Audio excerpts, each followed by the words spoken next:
특징주로 네이버를 한번 보겠습니다. 네이버 같은 경우 이제 오늘 비교적 좀 큰 이슈가 나왔어요. 그래서 그 부분은 한번 분석을 하고 가야 될 것 같아요. 관련해서 뉴스를 보신 분들 아시겠지만 그 라인과 야후 재팬의 합병 관련된 이슈입니다. 그래서 관련된 내용을 깔끔하게 한번 정리를 해볼 텐데요.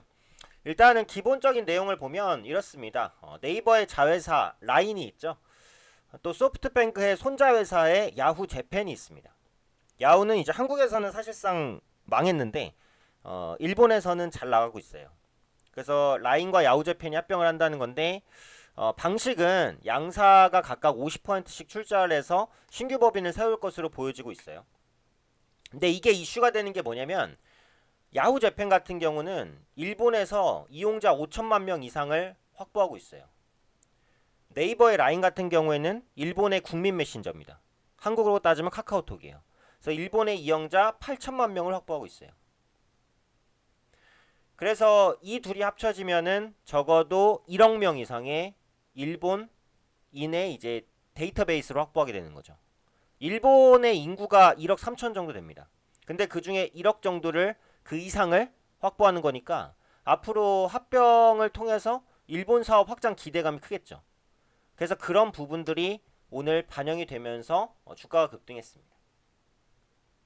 그게 이제 기본적인 내용이고 앞으로 그 1억 명의 데이터베이스 일본인 데이터베이스죠. 데이터베이스를 바탕으로 뭐 결제, 뭐 쇼핑, 그다음에 컨텐츠, 통신 뭐 무궁무진합니다.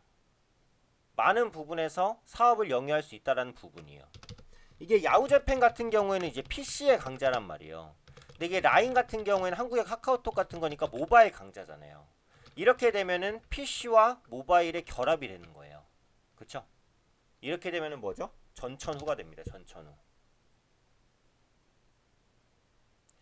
다만 한 가지 체크해볼 부분은 아직 이게 확정 내용은 아니라는 거거든요. 그러니까 네이버에서 일단 지금 공시를 냈어요. 풍문에 대한 그 보도로 라인이 야후 재팬과 뭔가 사업적인 시너지를 내기 위해서 노력하고 있는 것은 사실이다. 하지만 그 부분들이 분명하게 확정되지는 않았다. 라고 밝히고 있어요. 그렇기 때문에 앞으로 나오는 이슈들을 봐야겠죠. 하지만 이게 뜬구름 잡는 건 아니라고 생각을 해요. 네. 어쨌든 상당히 신빙성 있는 부분이라고 생각을 하니까 관련된 영향 정도는 생각해 보실 필요가 있을 것 같아요.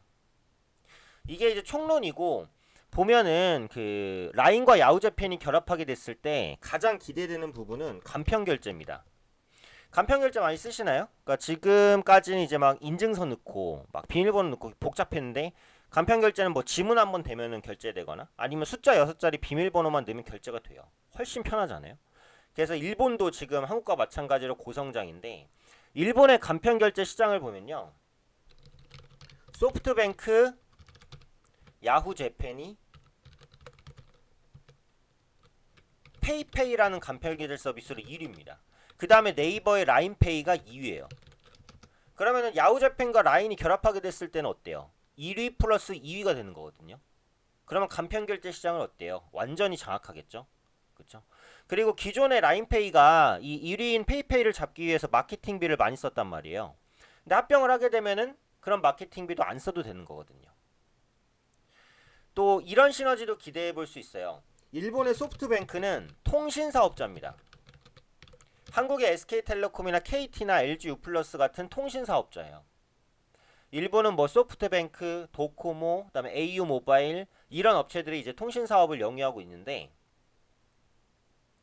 야후가 소프트뱅크의 손자 회사이기 때문에 통신 사업을 연계할 수 있어요. 예를 들면 뭐 라인페이 이용자에게 통신비를 깎아준다든지 아니면 이것과 연계된 홈 IoT 상품을 출시한다든지 이런 부분들이죠. 그리고 여기에 이제 더해서 일본에만 머무르지 않고 글로벌 인터넷 회사로 도약할 수 있다는 거예요. 지금 글로벌 인터넷 회사라고 하면 대표적으로 구글이 있습니다. 자회사인 유튜브가 어마어마하게 성장을 하고 있기 때문에 구글이 이제 좀 세계를 이제 좀 장악하려고 하는 그런 모습들이 나타나고 있는데 라인과 야후제팬이 결합하면 이런 구글을 따라갈 수 있는 그런 규모를 갖출 토대가 만들어진다는 거예요. 그래서 그런 부분에 대한 기대감이 오늘 네이버의 주가에 전체적으로 반영됐다라고 보시면 되겠죠.